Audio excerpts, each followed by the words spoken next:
Okay, shalom, ladies, and welcome to week 42 of Coffee and Connection. It's great to see who I can see and see the names of the other women who are on here. I'm really excited about today's topic because it really is such an important one. It's one that I think so many women struggle with and feel confused about in so many ways, whether it's in our own lives, how we feel, in our relationships. It's just something that seems to come up over and over, this issue of things coming up over and over again. And I want to talk about it from a few different angles. There's definitely so much that we can say about this. Thank you for your beautiful comment, whoever just sent me a private message. And there's so much we could say about this. We could probably talk about this for more than 3 weeks. But there are, with each of these ideas that I'm going to share, we could really delve into very in depth.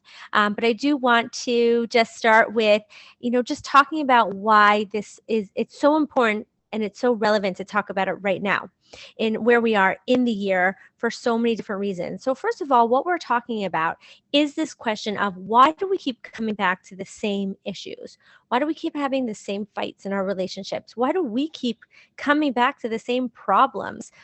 Not just like, why am I still dealing with this? But I thought I dealt with this already. I thought we dealt with this already. I thought we worked this out. I thought we were over this. I thought I was done being upset about this. I thought you were done being upset about this. Or I thought we already discussed this and we weren't gonna, we had a way to handle it, but now like we're going back to the old stuff and you're not following through on what we said. And so much of this stuff can just keep coming up in so many different ways.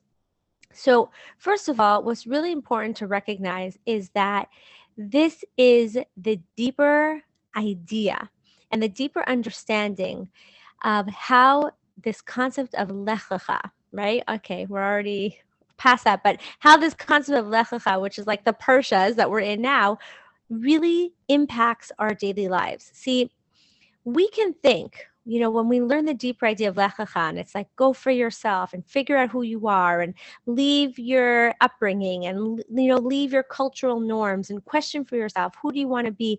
We can think that that's like a one-time event, right? Especially those of us that actually did Lech Lecha, right? And left our families and left our communities and left our birth houses and came to Israel. And we would think like, that's it. I did it. I did Lech Lecha, done, cross it off my list, on to the next struggle, right? On to the next challenge.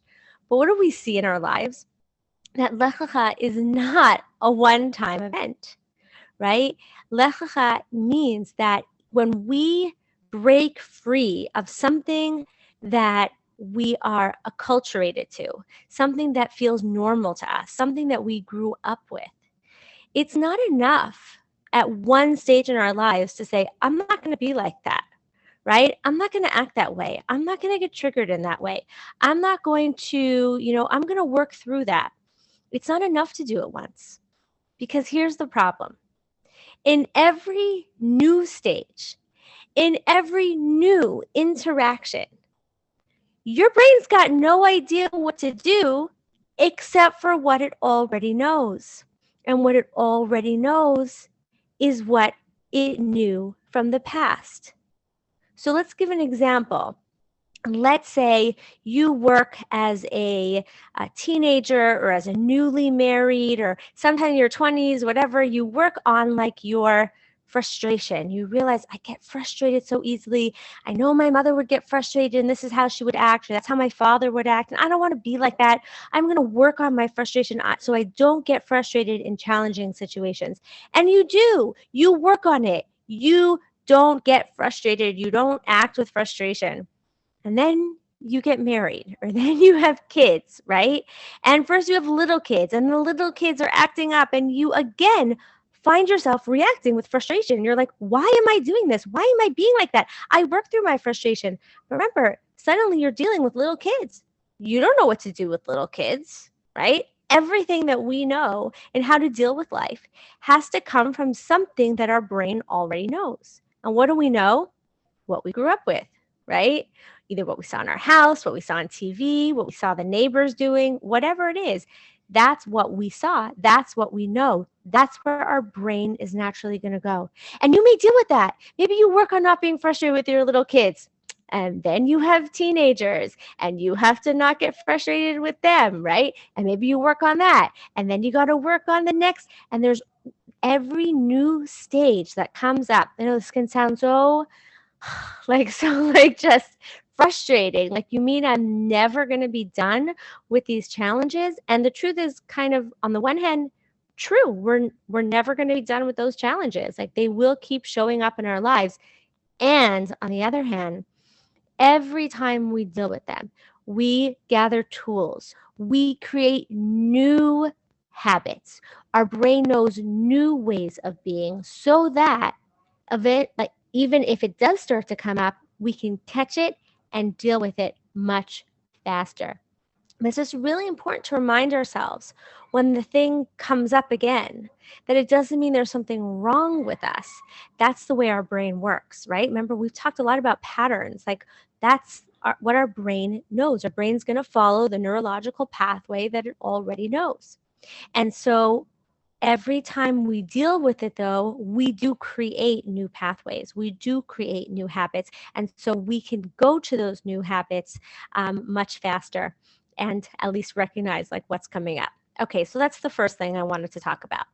I also want to talk about the fact that, sometimes it's like we find ourselves re-dealing with the same emotional issues. You ever have that where you're feeling like really emotional, right? You're feeling really emotional about something. You're really bothered. Maybe you're even crying about it. You're really worked up about it. Maybe you talk about it with people. And then like you cry it out or you work it out and you're like, okay, I feel better, right? And you do. You feel better. You feel more confident. You feel more clear. You feel like I've worked through it. I've given forgiveness. I've forgiven myself. I've forgiven my husband. I've forgiven my mother. I've worked through this issue. Or, you know what, I realize I don't need to be bothered by that. Whatever it is. And it passes.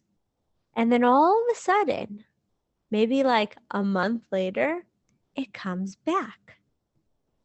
And this can actually also happen to men, but it particularly is something, right, where you're like, why are you bringing that up again? We dealt with that. But particularly for women, we tend to do this. And this is something actually that Don Gray talks about in Men Are From Mars, Women Are From Venus. Classic, really important to read that one every once in a while. Again, always remind, I think I've told the story before where a friend of mine, Kala, client, everything, once said to me, she said that she was talking to her Rebbitzin and she's like, I'm getting married. What should I read? And the Rebbitzin was like, Men Are From Mars, Women Are From Venus. And she's like, oh, I've read that already. She's like, you've read that already? That's like being like, oh, the Torah? I've read that already, right? Like, Havdil, Men Are From Mars is not the Torah. Like, we have to read things again, right? That's why we learn the Parsha every single year. Okay, so in there, he shares this fascinating concept that women do have a tendency to do that. And he compares it to like a wave.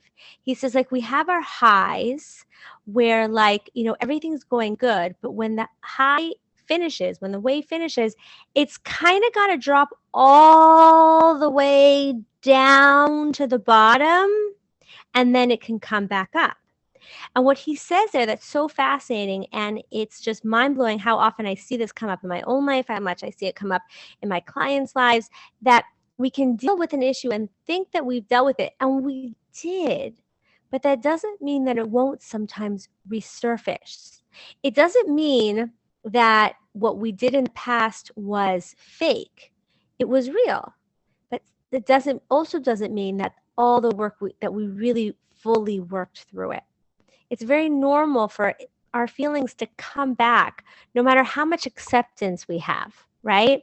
Leora, how many years have you been living in Las Vegas for now? It's probably like 5 years. It's only like 5 years. Yeah, we were both pregnant when you left, right? 5 years. So I've had to accept at this point that my best friend lives in Las Vegas. Accepted. Okay. Well, every once in a while, I have a good cry. Every once in a while, I'm like, but she's not here. It happens. Does that mean I haven't fully accepted it? No, I mean, I hope she'll come back, but whatever. That But what does it mean? It means that every once in a while we relive our feelings. It's part of being a woman. It's part of our femininity. And it's healthy and it's beautiful. There's nothing wrong with the fact that our old feelings or our feelings that we've like, but I worked through that, they will come up again. That's because our feelings are not logical. Okay, this is a very important aspect of life because it's actually something that many women complain to me about. They'll be like, I tell my husband what I feel and he says that doesn't make sense, or you shouldn't feel that way. And it's like, but feelings aren't logical. I'll tell you something really vulnerable about myself, besides for the other vulnerable I just shared. I'm terrified of dogs. I love dogs. I think they're super cute, and I'm terrified of them. It's not rational. This is the important part. It's not rational, right? I had a really horrible nightmare when I was in 5th grade. I dreamt that I was like in the Holocaust, being like, and our house was being attacked by, was being like, Germans were coming in with their dogs, and it was horrible. And I'm still terrified by dogs. Now, I can see the cutest little dog and be watching and be like, oh, it's so cute, right? On Shabbos, my son was playing with this little dog in the square, friends of ours, and it's so cute. As soon as the dog jumped up by me, I jump away. And people will be like, oh, but he's so little, he's so cute, he's not going to do anything to you. It's not rational. It's not logical. A fear like that, right? Emotions, they're not logical. So it's normal for it to resurface. It's normal for it to say, hey, wait, don't forget about me, right? And it doesn't mean that we have to that we're stuck in the emotion. We're working through the emotion. We give it its space so it feels good enough to, like, it's okay. It's okay. It's having fun at the party. But every once in a while, that feeling is like, wait, remember me? And we're like, yeah. We have to just be like, yeah, I remember you. I love you. I'm here for you. It's all good, right? And that is a normal part of our life. So when we beat ourselves up for like, why are you getting upset about this? Why is this bothering you? Sometimes it's, well, maybe there is something that's still bothering me that I didn't work through, and maybe I can do some further work on it. And sometimes it's a simple just giving that, even if we've accepted the feeling, it still is a real part, like it's there. It's there, and we can give it some love. Right? I always say it's always funny to talk about our feelings and our desires like people, like little children inside of us. But sometimes that's how we have to think about them so that we can give them the respect and the love and the whatever that allows us to stay centered. And this brings us to the third point I wanted to make, which is that what about when we have these issues that keep resurfacing in our relationship? We had this fight about your parents already. Why are we having it again? Or we already discussed how we're going to handle, the kids and, and their friends. Like, why are we doing it again? Didn't we already talk about how we're going to spend that money? Like, why are we bringing it up again? And there's a few different things we could say about this for sure. One is that perhaps when we did talk about it, maybe both people didn't feel respected in the conversation. So they still feel like they have what to share or what to say. People sometimes change their minds, right? We're human beings. So sometimes we change. Like, yeah, I know I agreed to that, but now I kind of want something different. Or now I actually feel comfortable telling you how I feel. Or now I'm actually in touch with myself enough to realize what I actually feel, right? All that can happen.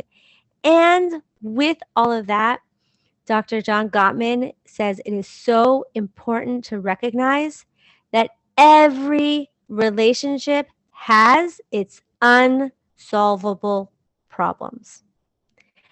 Every relationship, I'll say it again, every relationship has its unsolvable problems or its perpetual challenges. We all have issues that are not going to get solved.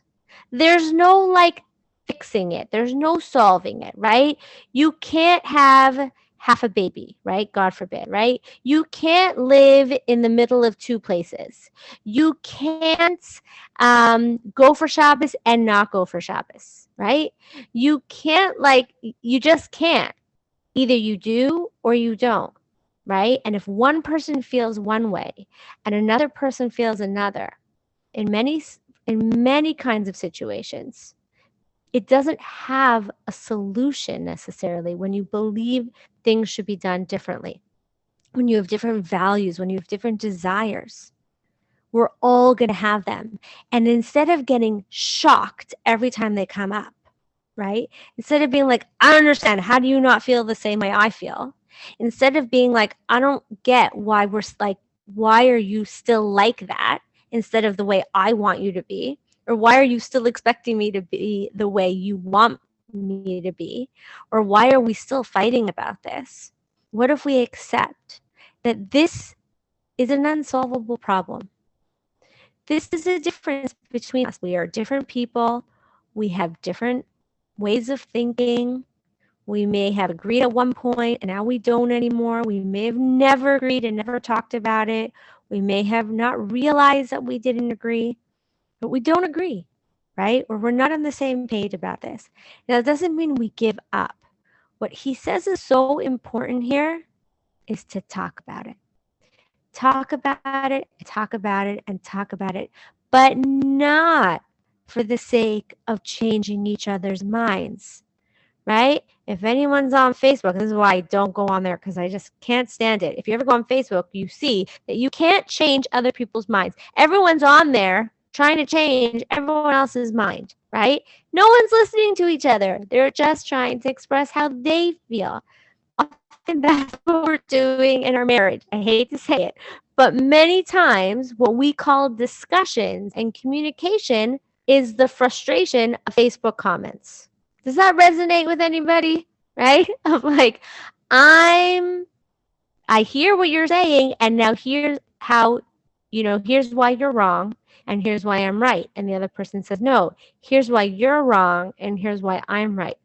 And what I invite you to do, if you're having any of these kinds of conversations, which we all do, is instead shift into, let me understand you and let me explain myself. Now, this takes a lot of work. We got to know how we feel and why we feel and the depth of what we feel to be able to actually not only express how we feel to our husbands, but to have the space to fully hear how he feels.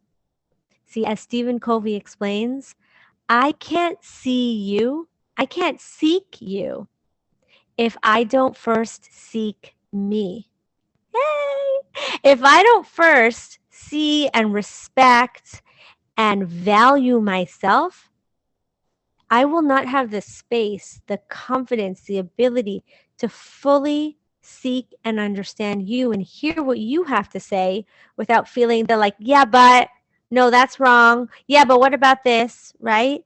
And then no one's hearing each other. Nobody's getting each other. Because what Dr. Gottman is saying is that when you have these unsolvable problems, instead of focusing on the problem, which is unsolvable, talk about what's under the problem, right? Talk about why you feel that way. You may find that you feel the same way, it just is expressed differently. You may find that you really still don't agree with each other, but you understand each other. And from understanding each other is how you can work together to figure out what you're going to do. Not through compromise, because that doesn't really work, but through finding that what, again, Steve, and I'm weaving, I always weave the work of Dr. Gottman and Stephen Covey here together, of finding that like third alternative, finding something that works for both of you. But you can't do that if you're not fully listening to each other and understanding each other. So let me just go to the questions. I saw that Rachel asked a question. How do you end the conversation if the other person doesn't appear interested in understanding me? That's an excellent question. So honestly, I mean, according to Stephen Covey, he would say that the only reason somebody doesn't seem to want to understand us is if they don't feel understood.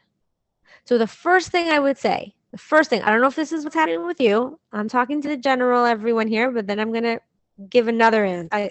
Besides that, first make sure that you're really listening to him. And I don't just mean like, yeah, I hear you, like, like a robot. I mean, like really opening your heart to hear him. Really being like, let me understand and let me put my wall down and stop like, yeah, butting everything that he's saying or rolling my eyes or being like, I can't believe he said that. And really like open your heart to hear him. Like you would listen to a friend, like you would just listen to someone that it wasn't so loaded to have to hear him and recognize that maybe something he's saying is right. Right? And the other part is after you've heard him, you could say, wait, let me see if I get this right. Right? And you kind of like reflect it back to him. Let me just see. I want to make sure I understood you. I know this is really important. Let me make sure I understand you. And you kind of say what you heard. Did I get that right? Right? And they'll either say yes, or they'll say no and say, okay, so please explain it again. And then and then you reflect back. And then when he says, yeah, that's it, say, okay, now are you open to hearing what I have to say? And if he says yes, you can start explaining, but make sure it's all I, right? And not like, well, this is why you're wrong and this is why you're wrong. Really explaining what you feel separate from what he said. Not like tit for tat, like, let me go through what you said and fight you, but here's my feelings on this. And then if he starts interrupting you, say, whoa, hold on a second. I heard you. Are you willing now to hear me? Okay. How does that sound? Mm-hmm. You'll try it. You'll see. Okay. Let us know. Let's see what happens. Okay. Can I ask a question? Wait, you asked, or no? Sure. Yeah.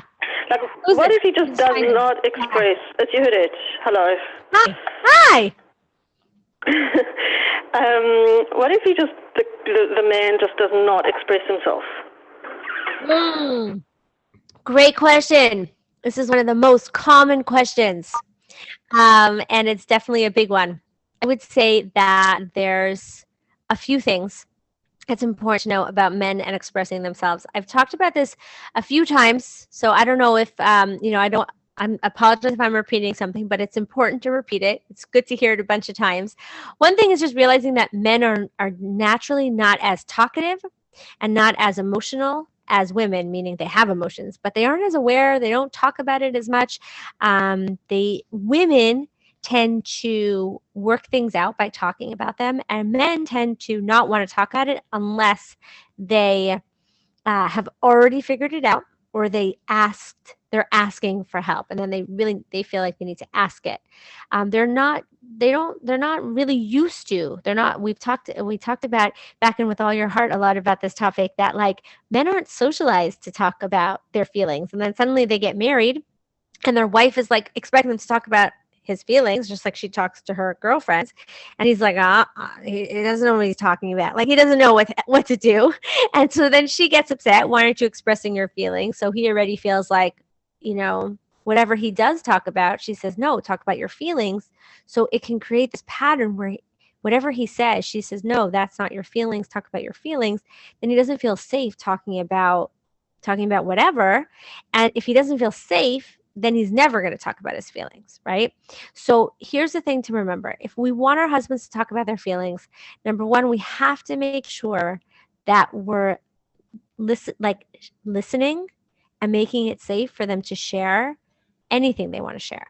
Safety is so big. Safety is like the number one priority. It's my number one priority. It's the number one thing that I teach in my programs, that I help women create in their relationships, in their lives, because if we don't feel safe, we can't work on ourselves. So if I can't work myself up, I don't feel safe. That means my husband can't work on himself if he doesn't feel safe. My kids, what happens when people don't feel safe, right? When we feel safe, we can really work on ourselves. We can really grow. We can really we know we can share. We know we can talk. We know we can try new things.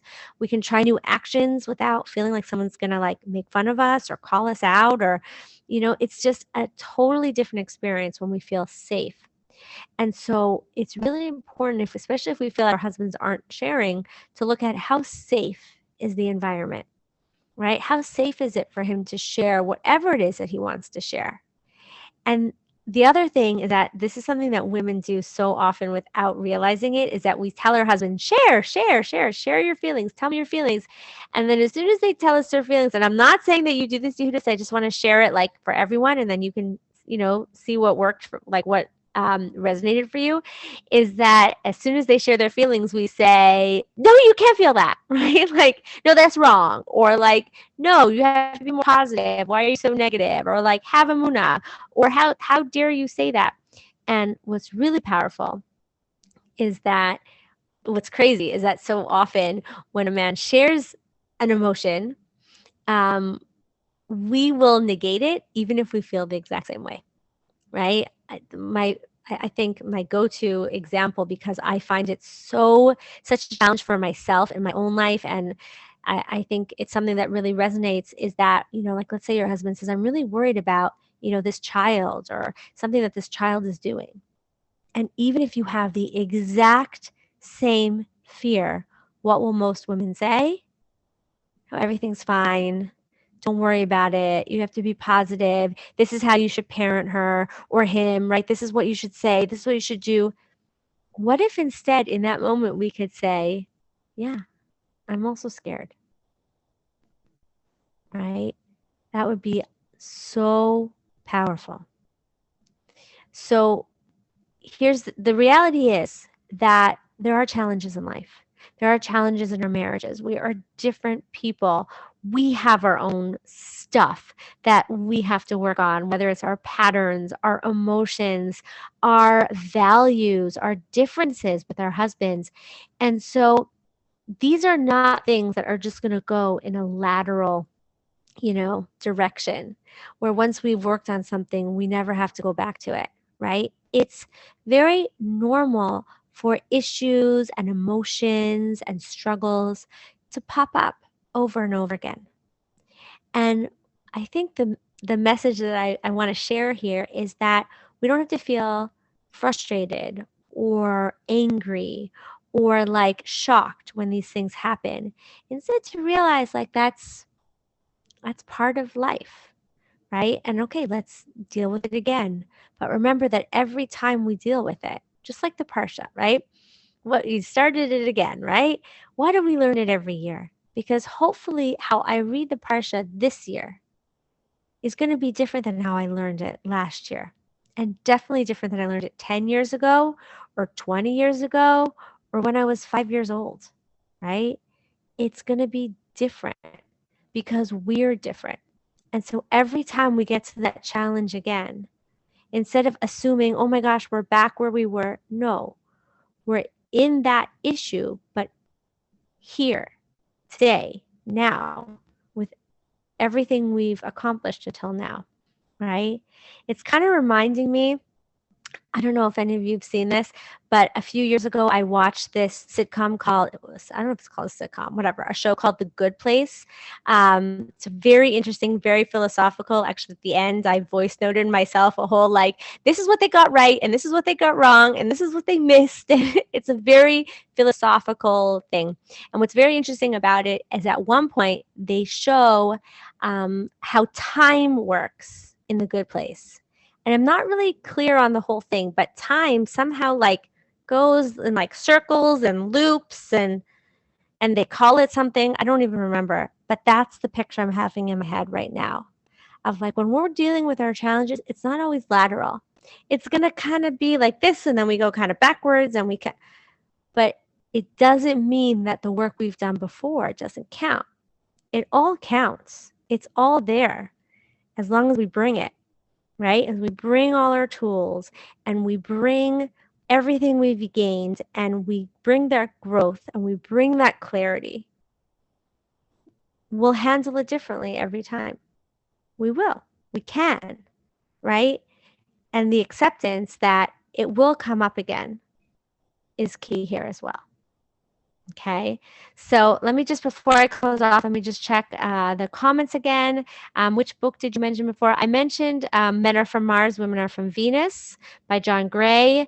I mentioned Dr. John Gottman. He's got a lot of books. And then I mentioned also Stephen Covey, or Covey, depending on how you pronounce it. He has the 7 Habits of Highly Effective People, and families, and lots of books. One of his books is also called The Third Alternative, which talks about a lot of this great stuff. What happens if he insists that he is always right and that I'm always wrong? That is very hurtful and very frustrating. That for sure. If your husband is insisting that, right? So that's what's so important for you to know, for you to have the confidence, right? To seek you, to know that you're not wrong, right? To know that you're different. It's not about right or wrong. This is such an important point. Thank you for bringing it up. It's not about right and wrong. It's about different, right? So if you can look at him and say, I hear you, right? Make sure that you're not doing the same thing, right? Thinking that he's wrong and you're right. If you can say, I hear you, and here's how I feel, and I know what I feel, right? Then it doesn't matter if he's so sure that he's right. That's his story. You get to live in your truth, and you know that he has his truth. He knows, like, he has his feelings and his thoughts, and it's different from what you have. Okay. He doesn't like when I repeat what he says, Rachel's saying. You can just say, well, I want to make sure that I understand. I'm not trying to just, I want to make sure that I get it, right? Because maybe I'm not understanding you. It's different, and different is scary, and different, we may reject different, even if it's exactly what we want. So just say calmly, clearly, like, well, I just want to make sure I get you. I want to make sure I understand. Okay. What if he says he doesn't want to listen? Then you could say, okay, right? And the truth is that the more you can make it safe for them to say no, the more likely they are in the future to say yes. Maybe we'll do a coffee and connection on that topic, because that's a good one. He always says that he does not want to hear what I have to say. He's only interested in what he wants to say. I understand what you're saying. Okay, great. So I think we covered all those comments. Thank you, everyone, for showing up, for being here, for your questions, for your comments. If anyone has any questions that they would like to be covered on Coffee and Connection, any topics that you'd like to see me talk about, please go ahead and send me an email. Just write Coffee and Connection topic, and that way I know what to focus on and any other questions to talk about. Otherwise, I will keep taking them from the questions that I'm getting, but I definitely want to make sure that I'm serving you and the women who are coming on, whether live or in the recordings. So stay in touch, and until next week, may we all be blessed to live, love, and be loved with all our hearts. Goodbye for now.